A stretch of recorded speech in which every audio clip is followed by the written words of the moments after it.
I just saw Avatar IMAX 3D 4K HDR the third time. I got 2 reviews on YouTube about the first time and then the second time seeing the re-release. I'll tell you what it is. It was great. It was fucking great. Now, what's amazing to me is that this thing is what, 13 years old? 13 years old. It's CG heavy, to say the least. Computer graphics. It's better than 95% of all the stuff I see. CG. And it's 13 years old. The high frame rate really creates an interesting dynamic. Sometimes it feels video game-ish. Other times it sort of, tricks my mind to think I'm looking at something real. So I'm more amazed than ever at the special effects. I do see some of the holes in the storytelling. It's very much a fairy tale. And the motivations for people don't have to be fully realized in a fairy tale. What do you want to say? You want to say something? No. So, people are just like, all right, I'm going to join this side or I'm going to join that side. And you don't think, there's major consequences to your life by doing this. People inspire, he inspires people. And then I'm in the thing, okay, so this is Tarzan, right? He goes into the jungle, he gets everyone, and here's this white dude going into the jungle, doing their tribe customs better than they do them. And I'm like, man, that's fucked up. Then I realize it's not actually that. It's a mixture of cultures. So the message is that if you mix the cultures, you can get an extraordinary outcome. And so this is a message of mixing the cultures. It's also a message of appreciating nature and finding spiritualism in the connection that nature is. So I think there's big, heavy things in it, but some of the dialogue, by today's standards at least, and probably always, it's sort of jargony. It's not very nuanced.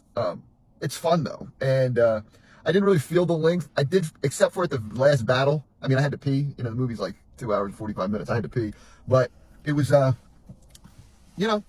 spectacular. The CG, and they show a clip of Avatar 2 coming out, right? And by the way, it's so set up for a sequel that you think 13 years that it'd take to make a new one. But they show the clip of the new one, and it takes place in the water. And it is so realistic that I'm here again.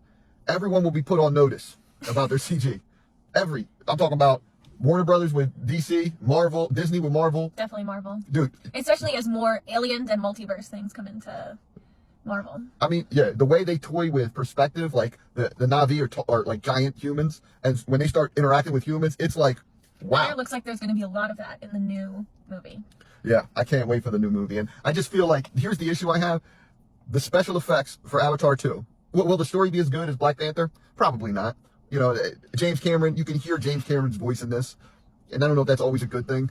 And Ryan Coogler is amazing, so he's going to write something great, and Black Panther will be nuanced and really cool, and they'll have interesting music and views and all this stuff. But when it comes down to the CG, creating the world, the magic of creating a world, it will not hold a candle to what Avatar 2 will be.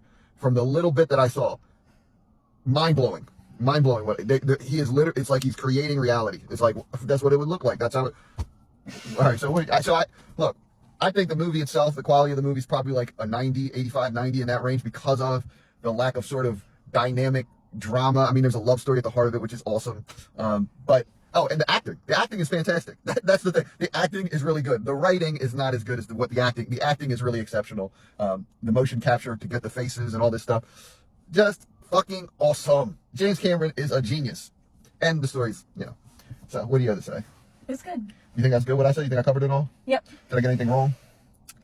No. Did I get everything right? Yep.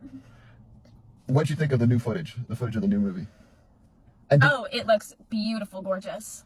They do a good job of appealing to children and adults because the characters are very gentle characters, which I feel like it's appealing to children, but there's also a lot of violence. Mm-hmm. For the adults. For the adults. And you can tell in that movie, we were in 2010 for sure, or 2009 or whatever this came out. In this old one, right? But in the new one, you can see, we're in the future, 2025. Mm-hmm. And when this came out, everyone had to adjust. Harry Potter all of a sudden became 3D after the first Avatar. I hope that this one doesn't come out in 3D only. Oh, it will. Yeah, I'm not a huge fan of the 3D because I'm a glasses wearer, and also I don't like how it's so much darker. I took my glasses off, and I wish that I was watching the movie at the brightness of when I took my glasses off versus the 3D. It would be much better. I'd rather have the brightness than the dimensions. Well, they got to work on that. They just got to make it brighter. It's the physics of it all. It's difficult for them to make it bright. But did you notice when they shifted, because they fluctuated Many frame times. rate. Yeah. Mhm. And what was I it would say jarring? because it definitely made you feel like, oh, we're in a different. Right. He's in a different body. / the audience is in a different body. And the whole thing wasn't in that. So Correct. So was it jarring when they went into it? Mhm. It was a little bit jarring for me. Jarring in a bad way. Yeah, like oh shit, but No, I liked it. It was definitely much more dramatic. dude, it's so cool when you see a CG thing. My only That's faults with 60. this are like the story. I think. Yeah, truly. Because in a sense, it's like every conqueror story, whatever, and it's also like the rose-colored version of what we did to Native Americans. Mhm. We like the colonizers. Yeah. So I don't like that it's rosy like that. I just gotta tell you, it's like again, I like want to call everyone and tell them. Like I want to call them bots. I want to call my friend there. I want to call them all and be like, Cameron, I forgot who the king was. He is still the king, and I bow down to the great king. I just hope someone helps him write the next one. Because I'm sure he has a group of writers, the best in the world. He's amazing. Anyway, peace and love.